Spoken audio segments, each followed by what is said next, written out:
Ooh, what's going on, everyone? Hello, hello, hello. Welcome.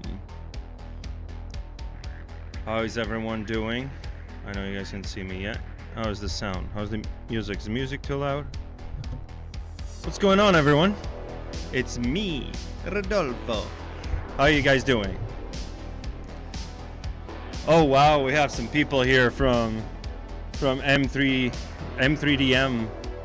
which is a cool streaming channel on YouTube that I found out very recently. They do incredible, well, she does incredible sculptures, incredible like miniatures, and I'm obsessed with miniatures. For anyone who knows me, they know. I just wish I had unlimited storage, you know what I mean? Like, all right, so what I thought we should do today, since I've been away for so long, I've been doing some projects, you know, starting a few blockouts here and there. I'm in a little bit of a hard surface mood lately. So, shall we get started? Let me see if I can open up ZBrush over here. Let me pull that up for you.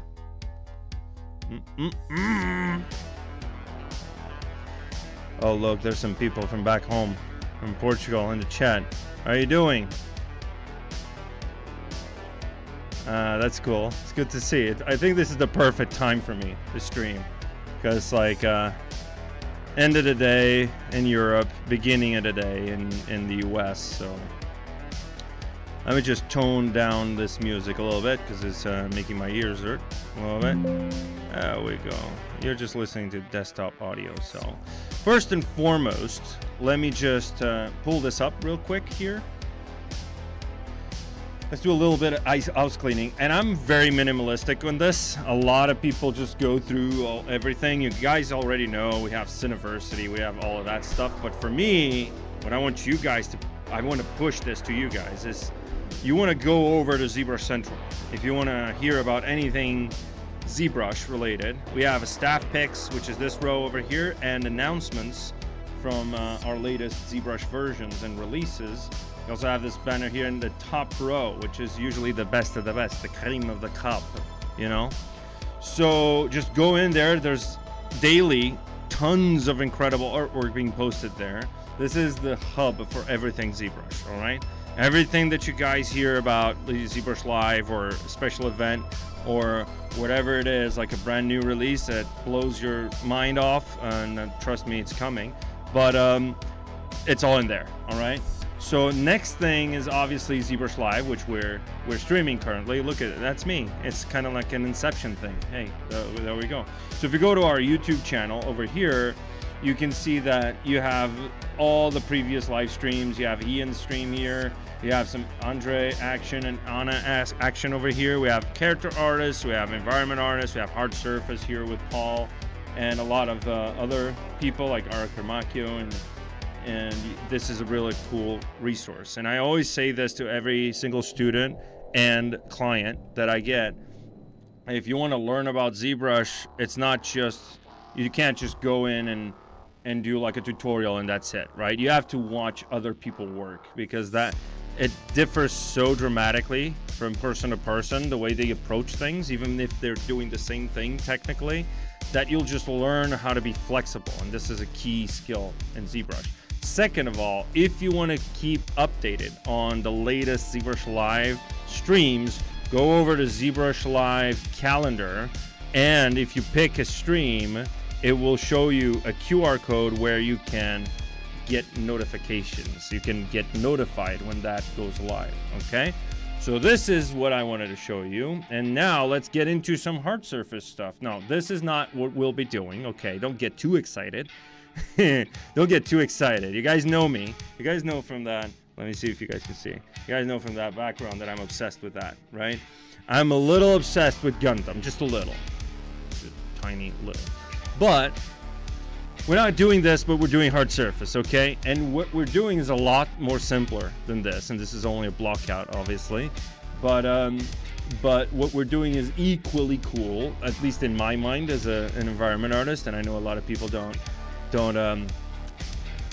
find this cool, because like when I tell people that I find, you know, sculpting a rock cool, or you know, making a table or a chair or whatever, people go like, you're crazy, right? And it's like people naturally, you know, they gear towards characters a lot more, but for me it's a little different. So you guys know me. So let me just open up, actually let's go through our lightbox, I think. No, actually that's in a different folder. So let's open up this project. I don't need to save this. I think it already saved. If it doesn't matter. It's just a blockout. So let's go this one, because I didn't save undo history. Yeah. There we go. I kind of threw you off, right? Starting. Yeah, so yeah, basically that's how I learned ZBrush, right? I learned ZBrush. Obviously, I had a little help there. I was a Paul Gabriel student at Neumann, and then after that, because you learn the techniques, you learn the tools, you learn the features, but then you don't really. It's not like, okay, let's do something using live booleans. That doesn't work. Well, it does, but it doesn't at the same time, because it's a case-by-case kind of thing, right? So, for example, this was using, you know, live boolean, Zmodeler, ArrayMesh, you know, like IMMs and NanoMesh. It's using the whole shebang, right? So it's not like you just learn a feature and then you use that feature to do something, which you could do, but what's the point? It's more like, how do I combine this set of features and which approach would be best for this particular challenge, right? And that is a very useful lesson that I learned in my time as a student. So yeah, so we have a collection of assets here that I've been building together with Mr. Ian Robinson. We're doing a little bit of a diorama, a little environment. Second, get my dried throat. It's a little hot today in Germany, so which is it's good. Okay, it's for me. It's a necessity, but you know, I'm in Germany, so yeah. Al do ofício, like the Portuguese say, right? To have those real examples make tools truly click. Yeah, that's true. So yeah, so we have a set of assets here. They're all over the place when it comes to where they are in space. But what I'm doing here is basically doing a high poly with some poly paint, and then a low poly with the UVs, and then I'm packing every tool low poly in Cinema, right, with the UV editor in Cinema, packing them together and then shooting it to substance to texture. Now this is the very basic workflow, right? When it comes to, like, you just make a bunch of assets and then you just pack them together, right? I have my little human guy here, okay. Just for reference, for scale, that's important for textile density and other things, right? So we have that. And then we have, I don't know. Oh, there it is. It's the console. There we go. And these are all 100% done in ZBrush. Okay. So, oh, someone, oh Jesus, someone got that reference. Yeah, that's a inspired, okay, loosely inspired by a Genesis controller, or Mega Drive as it's known in Europe. But and this is not. This is actually from a couple of concepts I found online, and I just decided to model this. But yeah, so basically what we are doing here is just very basic Zmodeler stuff, you know, then some IMM live booleans to cut out panel lining, you know, maybe some live booleans for some stuff like this hole here. And this is all live booleans over here. As you can see, this is a boolean mesh, and then you get, with Bevel Pro, you get that perfect bevel, so it bakes properly, right? Because we're doing a game asset, and obviously you don't want any harsh 90-degree angles, right? It's the same as in 3D printing. You don't want any 90-degree angles going down, right? Otherwise, it's just, is it going down? Is it? It's like this, right? You don't want that because then the printer doesn't do its thing. I don't know. M3DM, you ask her questions about 3D printing. Ask her and Ian. I'm the games guy, right? They're the 3D printing people.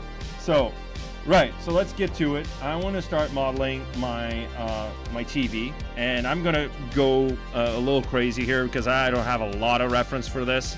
I have my memory of what a TV used to look like, basically, back in the day. Back in the day, when I was a youngling, we used to have TVs that weighed a ton. And to have a LAN party, you get your gym done in a day. All right, so I'm gonna start this off, and usually I don't start with these primitives. I start with a primitive from over here on the gizmo.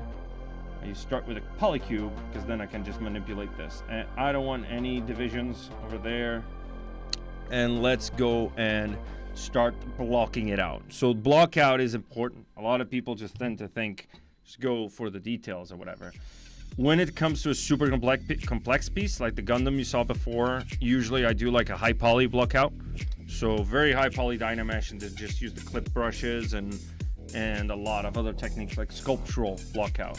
But for something as simple as this, I can very easily just go, and first and foremost, because I want to keep this to scale, I want to insert that human guy there. I always call him the human guy. And then just scale it down sort of to what the size of this TV was. So you have to think that this is TV for a bedroom, like a kid's bedroom. So it's not going to be huge, you know.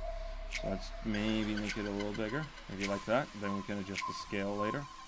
All right, just moving this up like that. And then maybe I want to do this. And I want to start,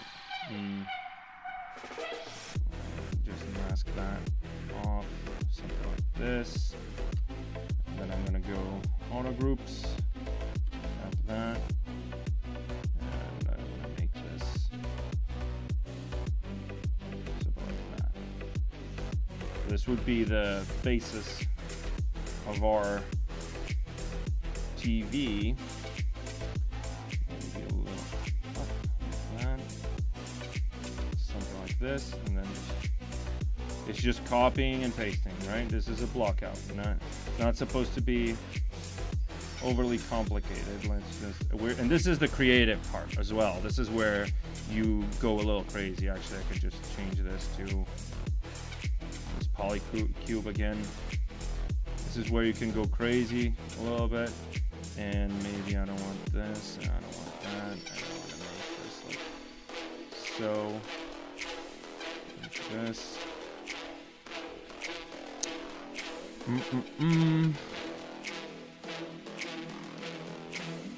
Yeah, that's it. That's the, you need the supports to print. Yep. Again, I have done 3D printing before, but it's not, I don't have the same amount of experience as Ian does with that, the whole like handling the slicer mostly, because in ZBrush I know what you need to do in ZBrush. It's just the actual manufacturing part of it that escapes me a little bit. So let's do this, and I should update this custom menu of mine, to be honest, because there's some new stuff that we brought into the desktop the last couple of years that I haven't added to my custom menu. Let's grow all that mask, switch that around, and let's just scale it like that. And I have a couple of images that are referenced, but it's not, I'm going to be very vague with my reference when it comes to this. I can also just Control-Shift-Tab, do that, and there we go.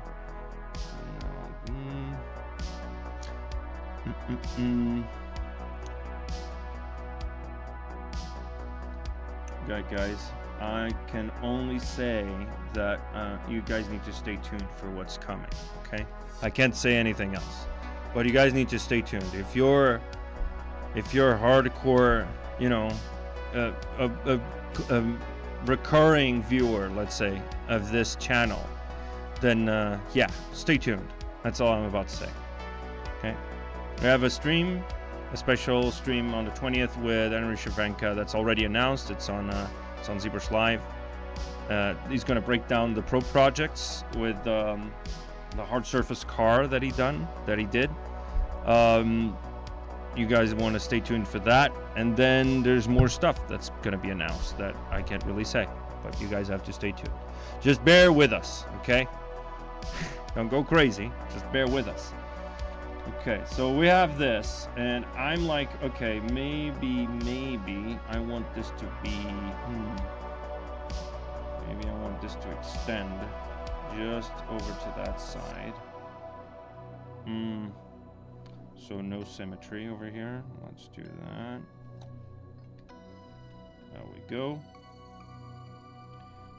Maybe it's gonna be a little rectangular. I don't know. I'm still figuring it out, okay?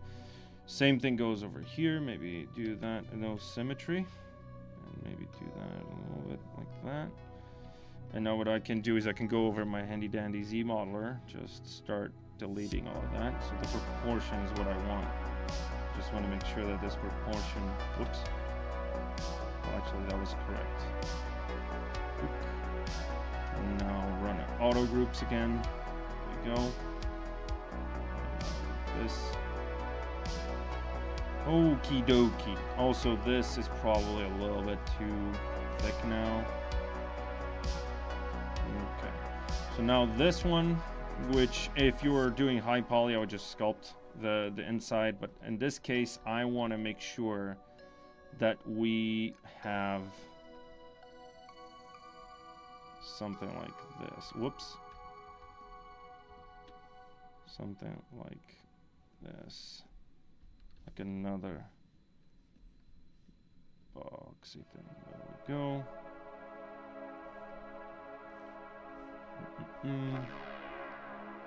Here's another cool thing that we added.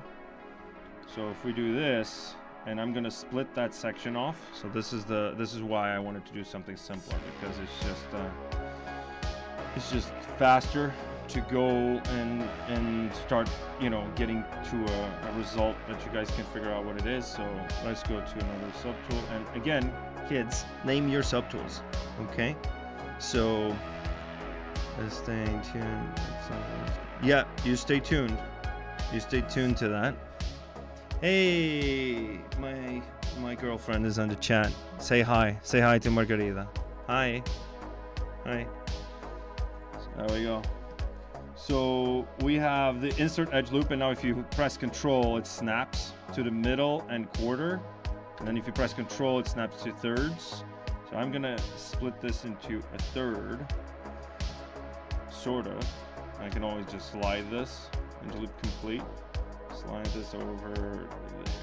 Doesn't need to be perfect, right? Now, what I want to do is I want to make sure that this is a separate poly group, and now what I'm going to do is inset polygroup island, and I want to make that little indent over there.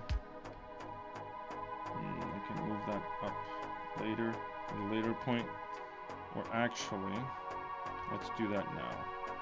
I'm gonna keep going back and forth on this. Let's go. And now I know that this divider here looks weird, but let's just go QMesh, polygroup island, tap Alt to change that polygroup, go over there. And now I want this, and press hold Control so it extracts a little face like that. And now I want to basically split that as a separate tool.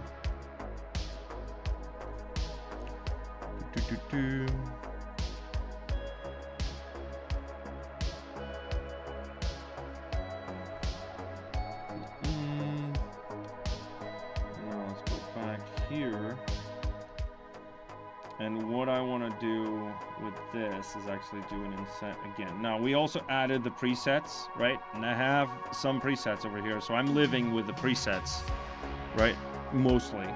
So I have a few of them. I haven't added a lot. I had them mostly on the iPad because that's more useful, let's say, because you have limited, you don't have the hotkeys, you can't really access multiple versions of Zmodeler. So having those presets is a lifesaver in some cases, but I can just go inset and then just go QMesh. You see that? See how fast that is? There we go. And let's isolate that selected. And Actually, let me do a little bit of thickness first, and then inset, and then just tap that, and then I want to insert an edge loop, and you can see I don't have that as a preset. So if I want to make a preset, and I want to make this, let's say, snap to half, it doesn't matter because you can switch it with the control key.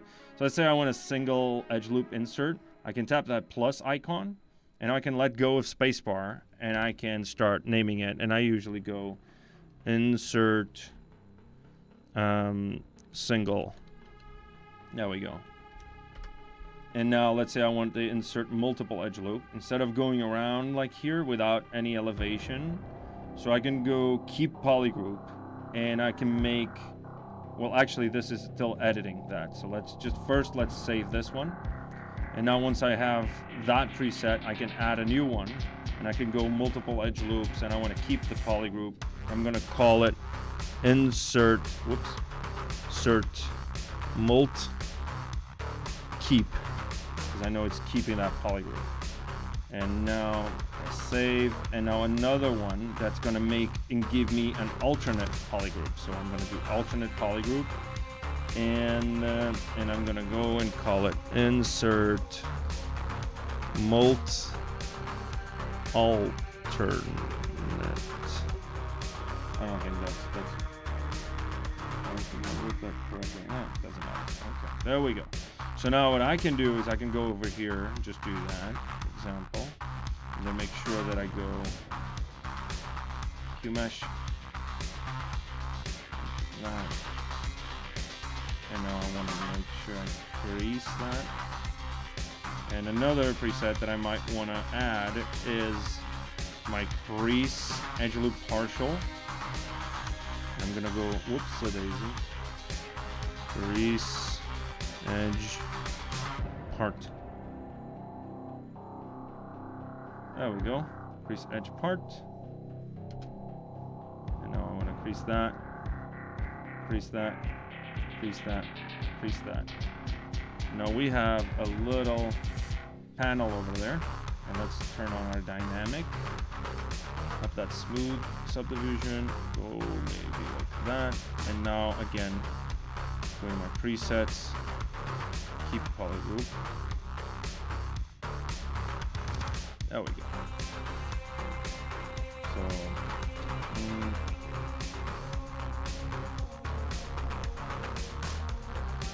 there we go. Okay. This is good enough for now. I don't mind it being like clipping, because we're gonna bake this anyway, most of this detail. Let's do that. I want to make sure that that crease level maybe is at like 3. There we go. Now this is a different story, because now what I want to do is I want to make sure I just split that, split hidden over here. Let me think.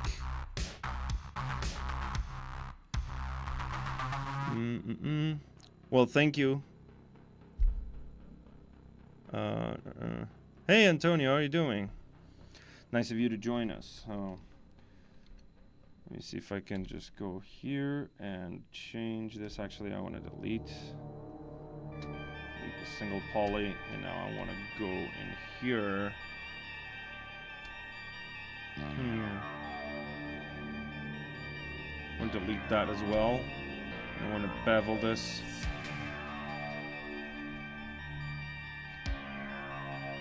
Bevel it like that. Actually, let me give 4 rows, soft edge. We can do that.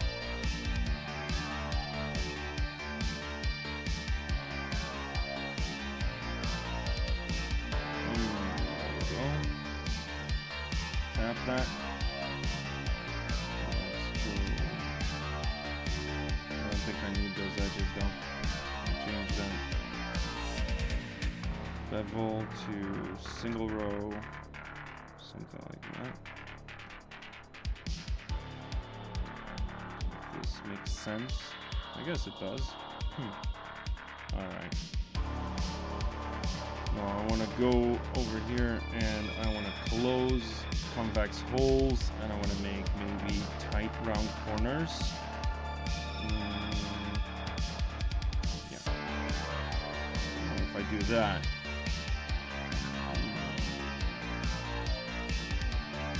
does this make sense to me? I guess it does.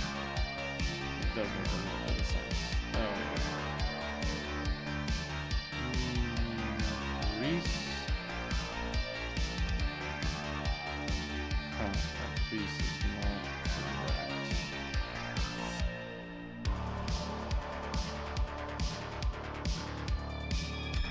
Again, presets, crease, edge partial. Let's divide this a bunch of times. Maybe something like this. There we go. See? TV. Oh, is it loud? Let's go more like this. Is this okay? Is this better? Yes, it might be better. So another thing that I usually do, just to avoid those weird artifacts from this topology, which is not, you know, perfect, is what you could do is actually just go do a little bit like of a selection there. Actually, let's do a selection in the middle like that, and then just grow it, shrink that, shrink, actually grow it, make a separate polygroup. And I could just close holes on the back because I'm not gonna need that. And also just move this in like that, ever so slightly. And what we can do now is not only crease that, but also we could ZBrush this, right? So I could just go in and apply those subdivision levels. This is something I do early on just to make sure that that we have some, turn off live booleans, because for some reason it's giving me a little bit of an issue. Is it? Do I have another separate subtool? There we go.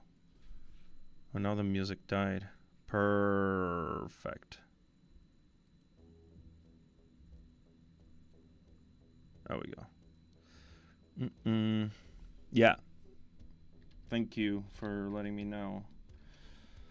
So we have this. Let's delete our lowest subdivision levels, and I want to start maybe first. I want to deform this. I'm gonna go with deformer, and I want a symmetry on the bottom and the top,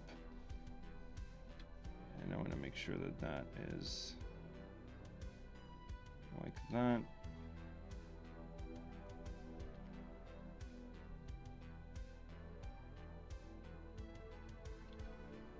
There we go. Can go a little crazier here. This is obviously hollow, which doesn't make sense. But now we can go like that and scale it up. And now I want to remesh this, right? So if I want to remesh, I'm going to go to geometry, ZBrush, and I want to keep groups because I want to maintain those polygroups, and I want to make sure my symmetry is going Y and X. So I do this. This is the type of topology I'm looking for, and I want to maybe do a same for now and just ZBrush that.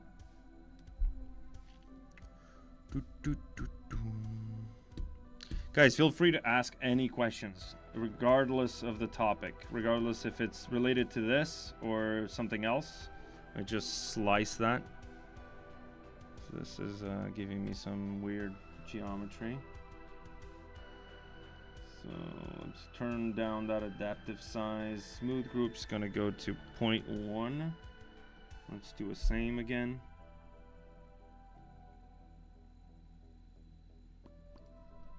There we go. And now half. I want to get to a point where this is super low poly, and I want to do everything with very low polygonal kind of workflow. So ZBrushing a bunch of times until you get to very low. Okay, I can stop smoothing those groups. There we we go. And we can even delete that. Delete hidden close holes and ZBrush again. There we go. One more maybe. Yeah. Obviously this is a little weird, so let's do a bit of cleaning up manually. Sometimes you got to do what you got to do, right? So, whoops, maybe something like this, right? And now with this, we can see, we can actually go ahead and see if we can mirror and weld on the X and Y. Yeah, there we go. Now it's mirrored. Okay, so crease PG, crease those polygroups, right? And now we have a clean mesh, low poly with a good topology, let's say, even though that really doesn't matter. At the end of the day, it's the shading that's going to get captured via a normal map, right? So now what I need to do is start pushing this. So I can go ahead over here with my mask, Control tap to unmask that portion, and then center that, and then let's do a deformer and just push that up like that. Is that too much? Maybe that's too much. Maybe like that, right? Love me some gizmo deformers. There we go. We got a basis for our TV. And you can turn back that symmetry on and just smooth a few areas. Smooth and then let go. It's more of a relax than a smooth. Whoops. Like that. It's just, I'm just petting the surface, right? Imagine it's a cat and you want to pet it, right? It's basically like that, like very subtle, very subtle adjustments. And also H polish, the very low intensity. And we can tap Alt, keep tapping Alt to make that a very soft surface. It doesn't need to be perfect though, because the shader is going to do most of the work with that. So now, I want to make sure that this over here, let's go with our Zmodeler brush, and I want to live in my preset. Just make like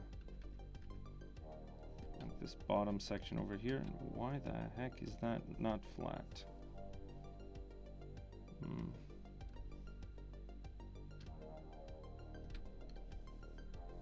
Let's see. I don't know. I have no idea why that isn't flat, but whatever. Let's just do that. We can also clip.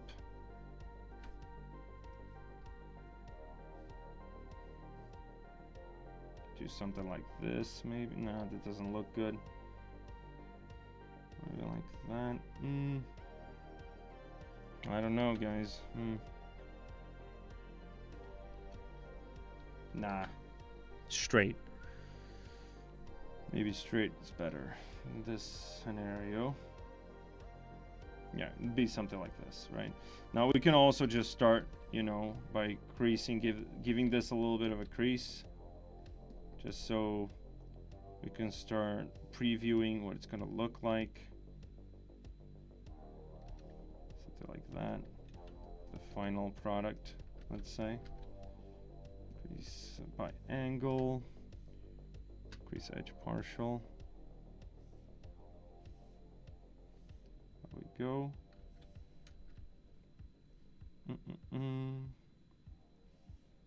Yeah, something like that. Then we can add some edge loops. Yes.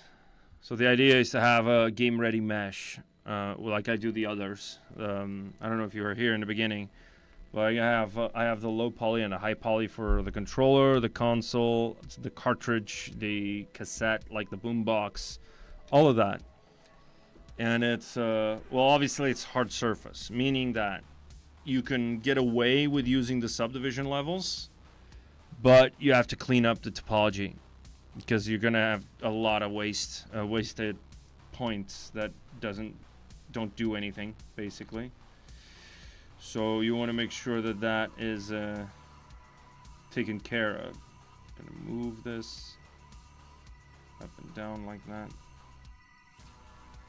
Maybe flatten this a little bit. Flatten that and flatten that. What I'm doing is just clipping by holding control right over here. Yeah, the idea is to bring it into a game engine eventually. That is Unreal, most likely. So, okay, let's start thinking about this, right? So I want to make something that's a little more interesting than this, right? So maybe I want to Q mesh that. Maybe push it up like that. Have that be, I don't know, like this. I want to maybe push this down, right? And I want to make this insert single, again holding tapping control to snap to the half point, and then snap another one over there. And you can actually just hold shift to make it a straight line. I don't believe it works with the snapping though. Yeah, it doesn't. There we go. And now what I want to do is I want to make these a different poly group, and I want to add another edge loop right there in the middle and Q mesh that like so, and then just delete that. Maybe I could Q mesh that. Oh, there's an error there. There's a weird little mistake. Maybe I can delete that one. There we go. And then just snap that and delete that one. And then just extrude that one. Yeah. There we go. Now I could have made that a separate object, which would be probably better. Start with a high poly, make a low poly. From that I usually go the other. Yeah, so you could go the other way around. The issue is that then your low poly might not conform to your high poly anymore, because like once I apply this, you can see like, well, in this case it's very hard surface-y, but it won't conform anymore. You can see that is going to be an issue over there. You need to bevel those edges. You need to tweak your low poly. So might as well just do the high poly without worrying about topology. That's another thing, right, about ZBrush, is that you don't really care about topology that much until the very end. You could, like if you go Zmodeler, obviously you'd want something, you know, but you don't need to, right? That's what I mean. So inset edge loop partial. Whoops. Inset it like that. This is obviously a problematic area. Something like that. And now I want to make sure that I have those. And I have those. And now I can just bridge. Actually, 2 polygons. I'm just going to bridge that with that. Uh-oh. What did I do? There I go again.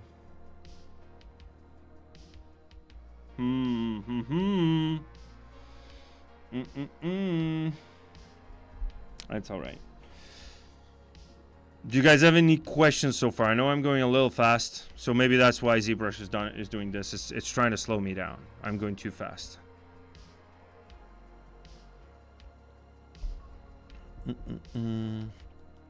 Yeah, so the other way around would imply that you're doing a very methodical approach, right? Which would be like you're starting box modeling and you're going all the way until the end with box modeling, right? Did I not save this? I did not save this. Did I? Okay, I guess we're gonna start over. or not? It's giving me some signs.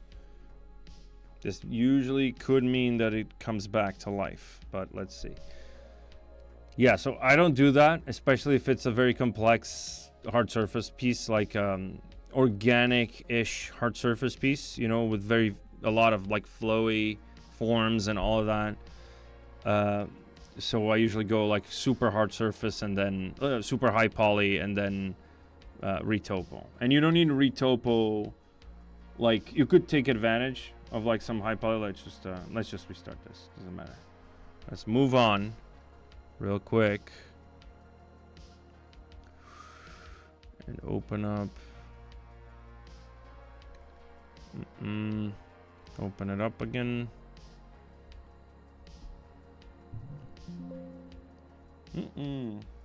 Let's see if it saved anything. Of course it didn't. Okay, let's go over to our file, open, and let's open up. This is from earlier today.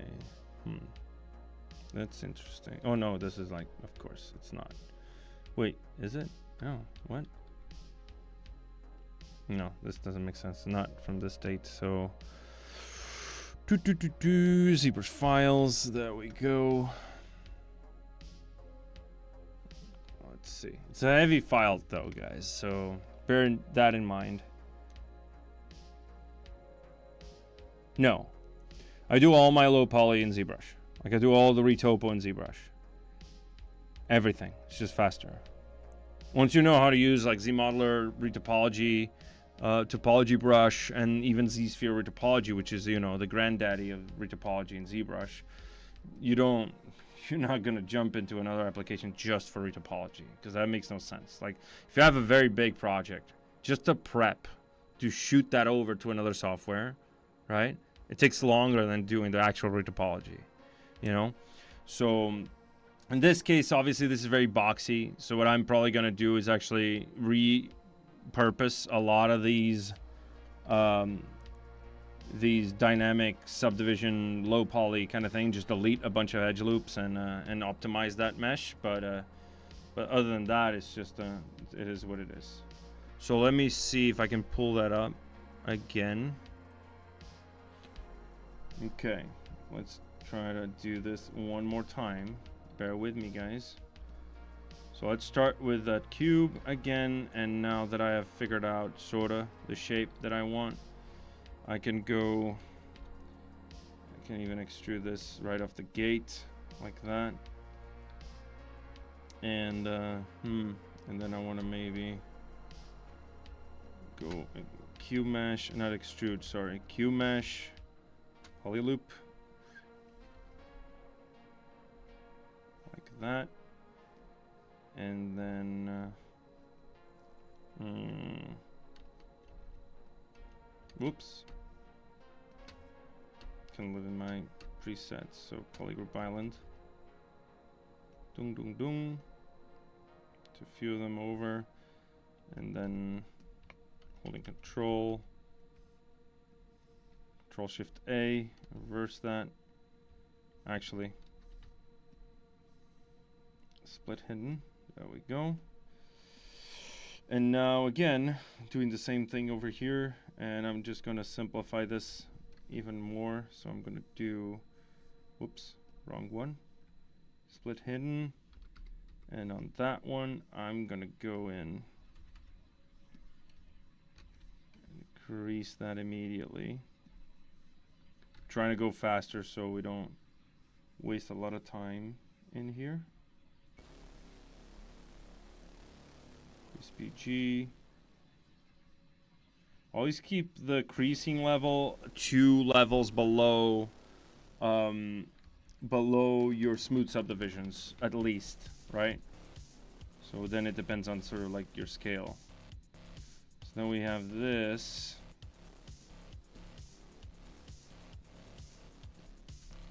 Now we can apply this. Divide it a couple more times.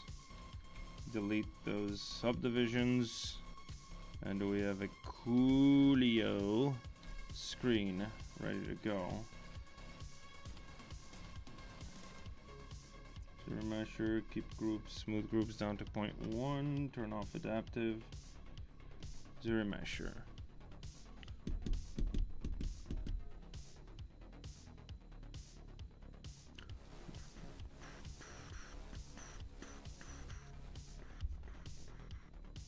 There we go. So giving me a little bit of crappy geometry. Let's try this again. Actually, let's do half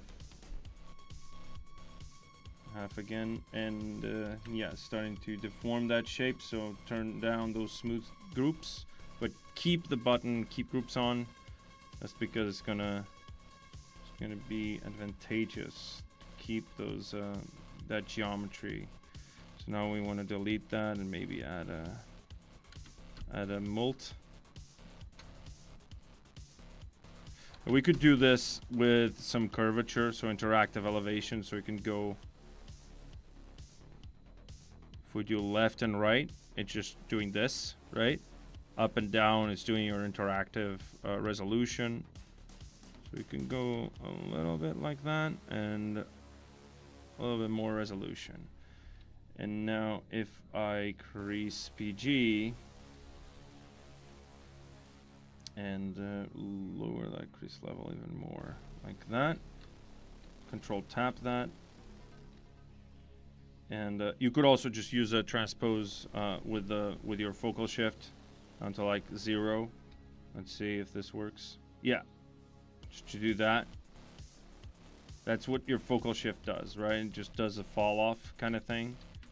But I feel like the result with the deformer is just better. So if I go to this deformer and push that, whoops, wrong point. That point and hold shift, so it just goes straight to the front. And let's isolate that. Whoops, it doesn't, not going straight to the front. And delete that, and there we go. Yeah, it's gonna be something like this, right? And now what I can do is I can hold Alt, not Alt, whoops, Alt, and just scale it down, whoops, scale it down a little bit, even more maybe, and scale this down as well, so something like that. Symmetry. So now I'm saving, okay? That is a good idea. Just keep saving. You have to save once, so it does your quick save thing. Any more questions? I know I'm going a little bit faster, and today's stream is not the proper way, right? I have 2 streams. I've told you this. I announced it. This is where I just build stuff, right? And I'm just sculpting, and you guys just pop in and chill. Proper ways, usually I do every other one, right? It's the other stream, which is usually more of a Q&A kind of thing, a workshop kind of thing, right? So let's do this. It's a little bit off though. Let me see if I can go to my deformer and make sure that this symmetry is on. Look at that. It feels a little bit like a pillow. This also needs to be like that. So let me do that. And that. Pushing it up. Should be something like this, right? And now scaling this down for so we can have that little gap over there. And now again with my Zmodeler, go to my presets and crease edge loop harsh line. I want to crease that one as well. I have a little bit like that, and now it looks like a pillow. It's a very weird looking screen. Does it really matter though? Because we have this, we can also just straighten this. We can straighten it actually quickly like that.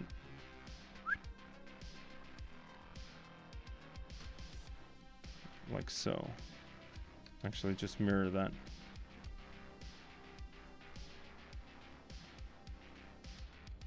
See? Mirror X and Y. Yeah, doesn't matter. There we go. And now it's much better. All right, so at least it's flat.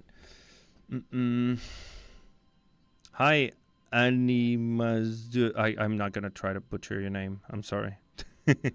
Hi. So let's go over here. Let's do a little bit of a polygroup painting. I'm gonna do polygroup, polyloop. Do that actually, like that. And now QMesh, polygroup island, and hold Control. And now this is gonna be split again. Split hidden.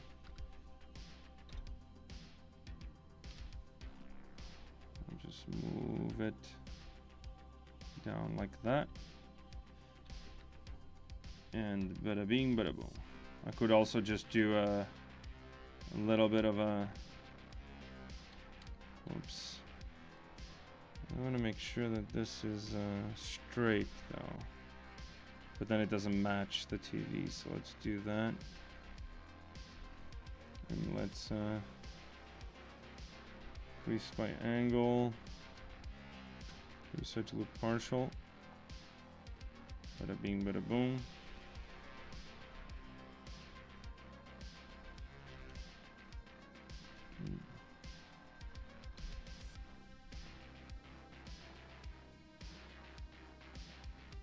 Do it in, doesn't matter if it clips, as long as we have that going.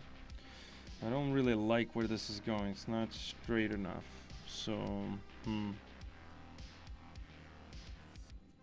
mean, we could have done it from the back, which actually would have been a little better. So let's hide this, go to our handy dandy TV over here, and split that off. Split it to another subtool, and now this, let's do transparency ghost, so I can see what I'm doing. Insert polygroup island. Let's do that, and then we can match the TV to that. And let's insert single, snapping over there. QMesh, polyloop.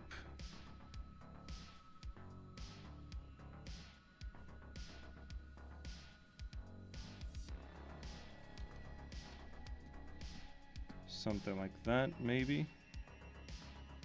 Maybe the other way around. Should be something like this. And this would be that. There we go. Mucho mejor. Okay.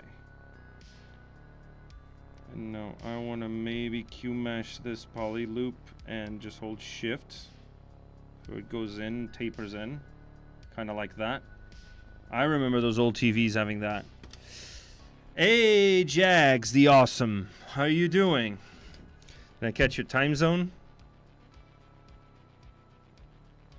I guess I caught your time zone. How are you doing, buddy? So let's see if I can do something today. I don't stress out too much, so let's go and inset. I want to add some insets here as well, so I'm going to add one of those presets and just do an inset polygroup island. I'm going to do one for equidistant, and then I'm going to do one for standard, which is something I use all the time. So I'm going to do inset P island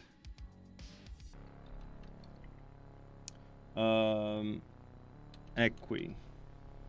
I mean, I know it's a long and weird name, but it doesn't really matter though. Let me do another one, and this time I'm going to do standard, and I'm going to call it the same thing. Inset P island standard. There we go. And now this would be something like that, right? Because sometimes it gives you some triangulation because it's trying to maintain the distance. If it's a weird shape, it's not like rectangular. Early for us here in the US. I'm finally recovered from jet lag since we last spoke. Oh, thank you. I'm glad to see you here as well. I mean, what time is it there? You're in the East Coast, right? If you're in the East Coast, it should be... No, if it's early, then you're West Coast. You're West Coast. You're West Coast. Because US, a big country. You gotta forgive me. It's a big country. I have like 4 time zones or something. So, and I mean, I go crazy. I don't even know what time zone I'm in sometimes. So dealing with time zones a whole thing. Whoops. So I want to start, and I'm gonna Q mesh.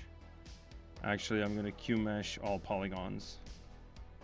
Actually, because then it doesn't. Let's just do flat island. It's not gonna keep that, is it? Okay, let's do Q mesh, polyloop, and again and again. So 2 of those should be fine. And there we go. And we can also scale this down like so. I want to maintain that height, sort of. And let's do some creasing, not crease all actually, crease tolerance, and then I'm gonna go in crease edge partial and just crease those edges. And now I want to lower that crease level and up that smooth subdivision. There we go. And now I want to go in with my insert multiple, keep polygroups. Actually, I should have done this before, but I didn't know what sort of topology I wanted. Let's flatten that baby up. Put curve. Make sure it's absolutely flat. Oh, I have a focal shift. That's why it wasn't flat. Careful with that focal shift because it's a feature. Remember that. You have a focal shift driving your gizmo now. Scale this down a little bit. All right. So now I might do the various subtools kind of approach to this. So I'm gonna go in and duplicate this one, and I'm just gonna go and change that. Or actually, I could just insert another edge loop. Insert, or actually just insert a single edge loop. And I wanna insert and snap it over there. And then I wanna insert that one and snap it over there. And now I want to Q mesh this. Whoops. You can just select those. And the Q mesh, whoops, Q mesh polygroup island.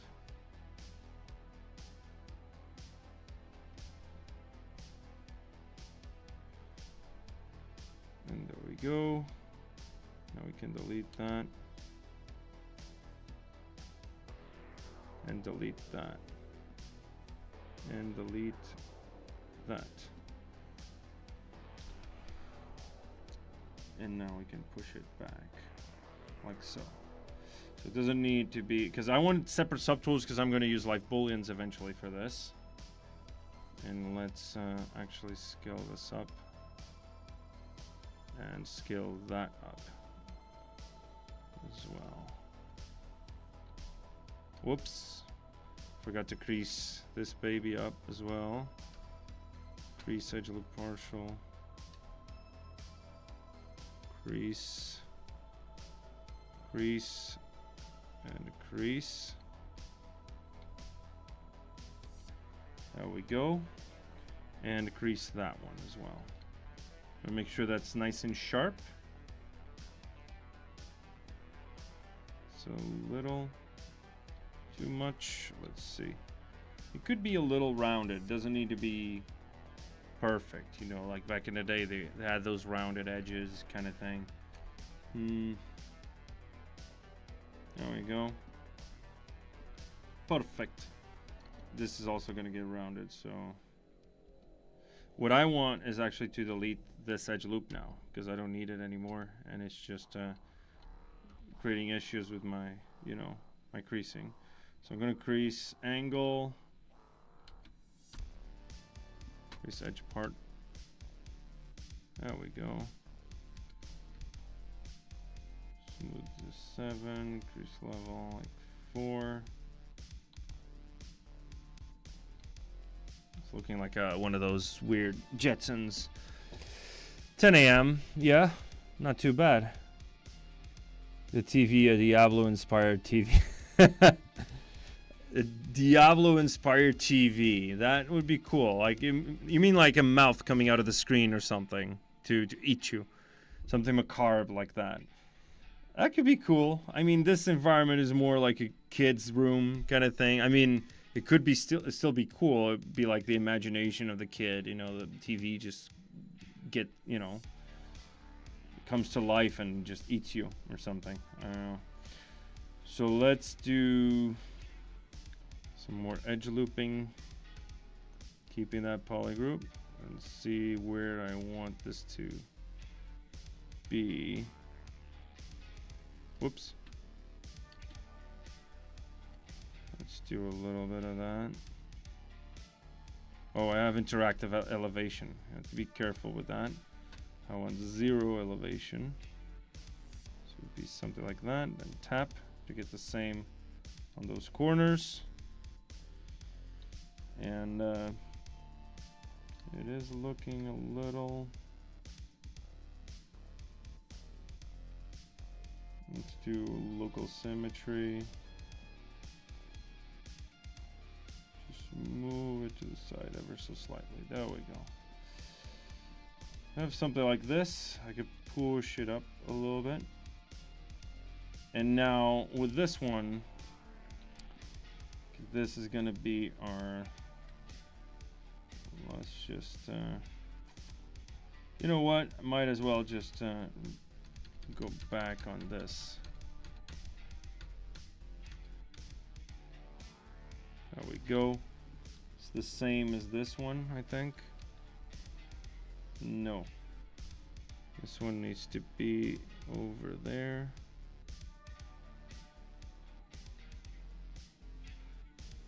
No, I think it's fine. This one though, I want to delete those edge loops.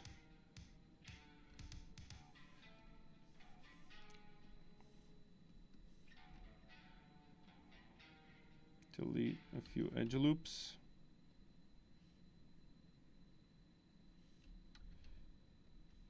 This is always tricky over here. You want to avoid the center ones and then just do it without symmetry. Otherwise it just goes a little crazy. And let's delete those as well.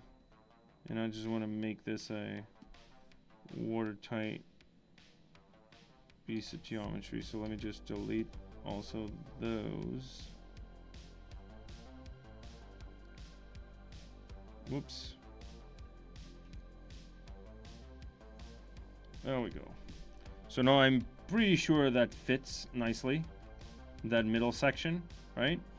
And now all I need to do, and I'm gonna play around with the slice curve brush because I don't want to keep doing the same thing over and over again. Just slice that over there. And I just want to unmask this portion, mask it over here, and I'm just going to move it by hand because why not? Now mask this and push this down like so. I want to make sure I don't go and clip. I don't want to clip through that. And now I want to start inserting those edge loops, but I need to keep in mind, okay, what I need is a row, like a grid. Right, so I want this to be in the middle. I want to have one in the exact middle, so like one of these. And then I want to divide it by like 3.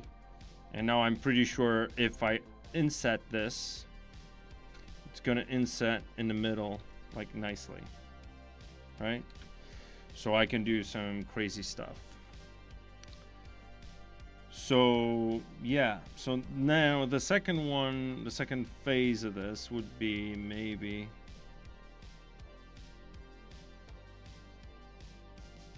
to just have the buttons. Let's start by blocking out the buttons, right? And number 2 would be to actually duplicate this and go to our original one and go back till we have like the body, like so. Actually,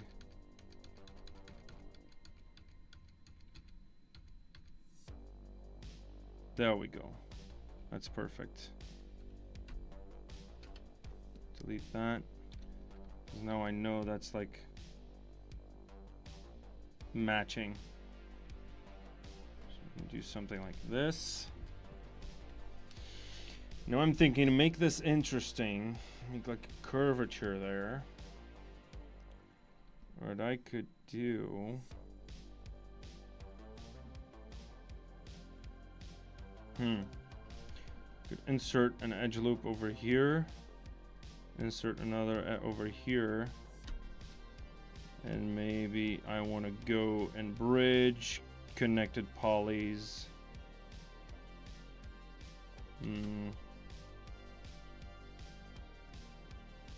Doesn't work like I want it to.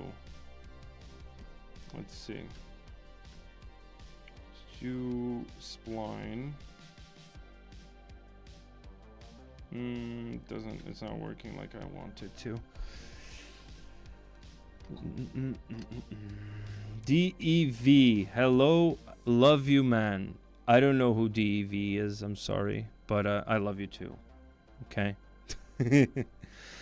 Just to be sure, rest assured that I love this community equally. I don't discriminate. So let's do some creasing here.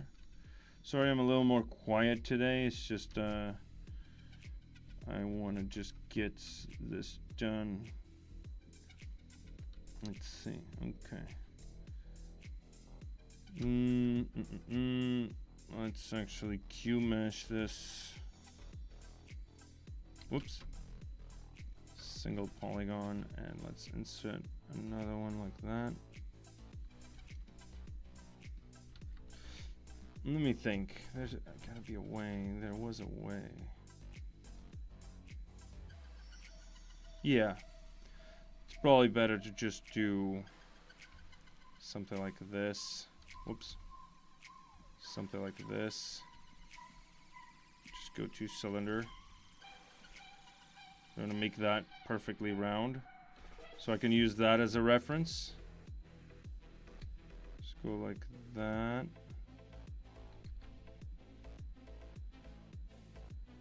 And scale this down.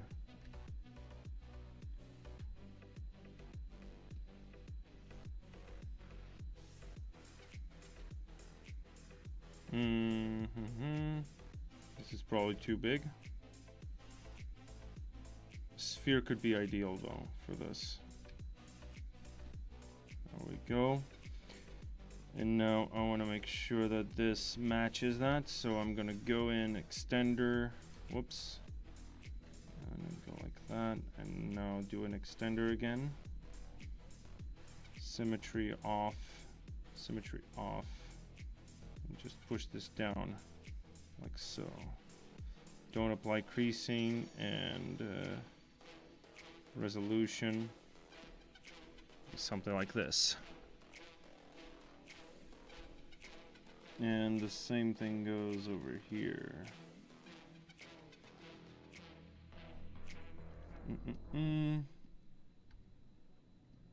Yeah, so something like this, and now I can split unmasked points, go over here, and just, whoops, a daisy, and just delete those middle polygons like that. Delete hidden. And now I want to weld these. So what I can do is I can go over here and just squeeze them in, and now just move them over ever so slightly. Turn off, well, actually turn on local symmetry, mirror on the X, And now delete that. Whoops. Actually, this one is the problem. So I want to do that. And just weld those points.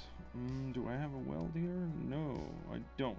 So geometry, modify topology, and weld points. There we go. And now if I mirror, perfecto.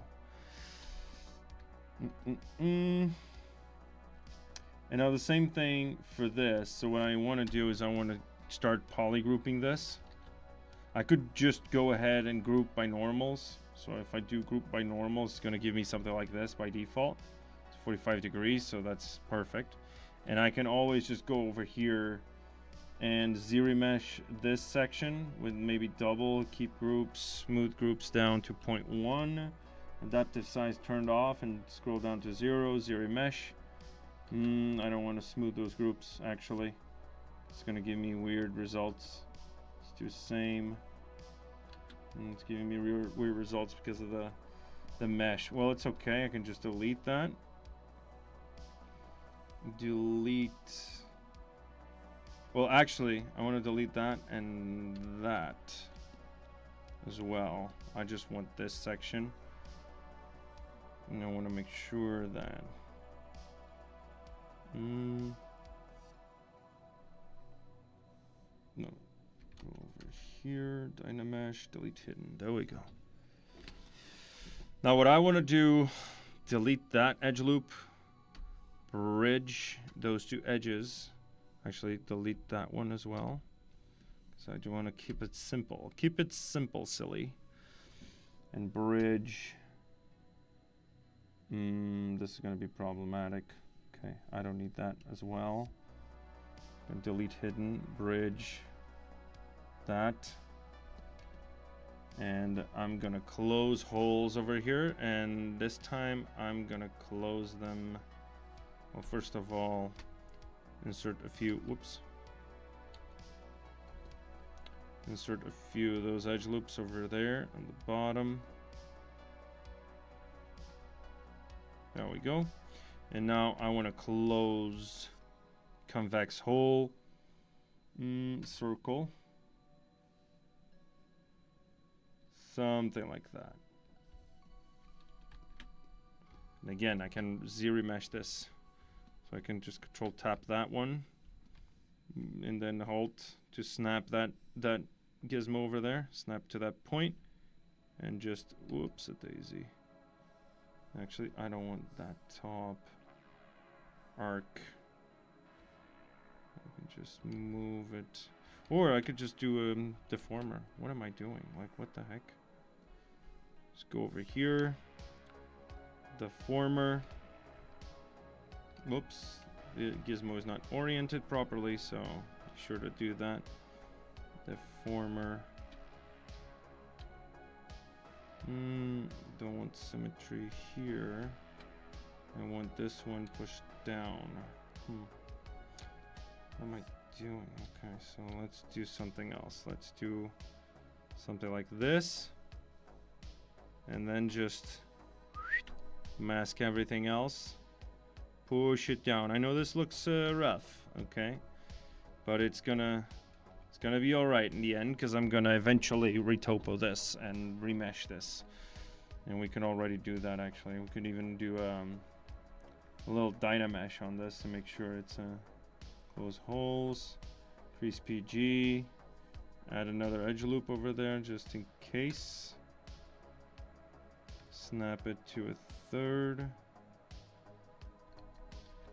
Actually, it could be that, and then just. And there we go. We got the back of that TV sorted out. This is useless now. That figured out. And maybe scale it up just slightly. Move it in. There we go. I don't like how this is looking.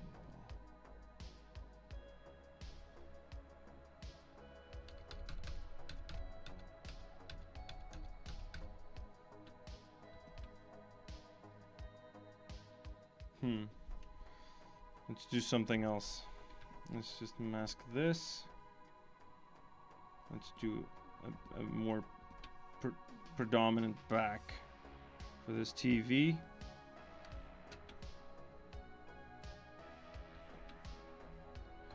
There we go. Now I can even extend this, but I want to remesh this real quick because it's looking horrible. Same, keep groups. Double. Yeah, it's looking at that topology. It's not going to work. So let's Dynamesh this. Actually, let's Dynamesh with the open circle. There we go. Actually, before that, let's apply some subdivisions and now Dynamesh. There we go. Now I can use my, if you go to your brush, in the light box, there's a bunch of different brushes. I use a lot. Some of these I use a lot, so I just put it on the folder. Should begin how to retrieve details from the past when I accidentally deleted them. I remember you mentioned it in the live stream, but I've forgotten it. So, do you mean sculptural details? Like sculptural details, you could use the undo history with project, like project history, or the morph brush, the morph history back, unless you've remeshed it or you change the topology. If you change the topology, you use the history recall or just project, right? I don't know if that's what you're referring to. Retrieve details from the past when I accidentally deleted them. Do you mean deleted like you sculpted over it, right? Or you smoothed it out, or is that what you mean? Yeah. So that is an easy. Let me just do this groups thing so I don't forget to do it. So let me just do symmetry and just start. It's basically a polish by groups. This is what it is. Okay, so I can also go to masking and go to mask by feature. Just mask that group border, and then dilute it a little bit, and then just go. There we go. Look at that crisp edge. We could also just redo that polygroup with slice, but whatever. So now we have this. We just ZBrush this so I don't forget. I will answer your question in a bit. ZBrush, actually half. By half. And let's polish by groups. Let's go to deformation. Polish by groups. Actually, yeah, this is probably the issue. There we go. And now polish by groups. Let's do the same thing over here.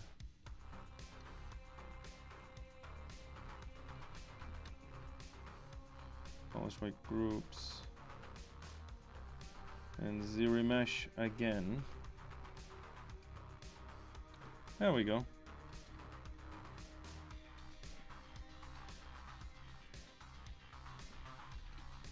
Now crispy G. And now I can tweak this as I want, because this is more sculptable now. That'll be something along these lines.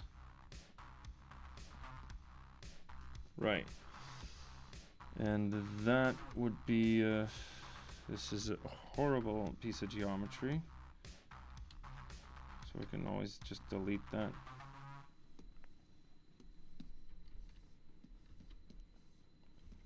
There's some geometry over here that's a little crappy. Delete hidden. And that as well. Let's go. Okay.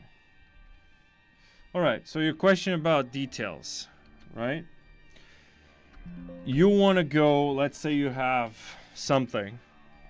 I'm not going to sculpt an entire model from scratch, but you have something any day now. It's a big project. Give it some time.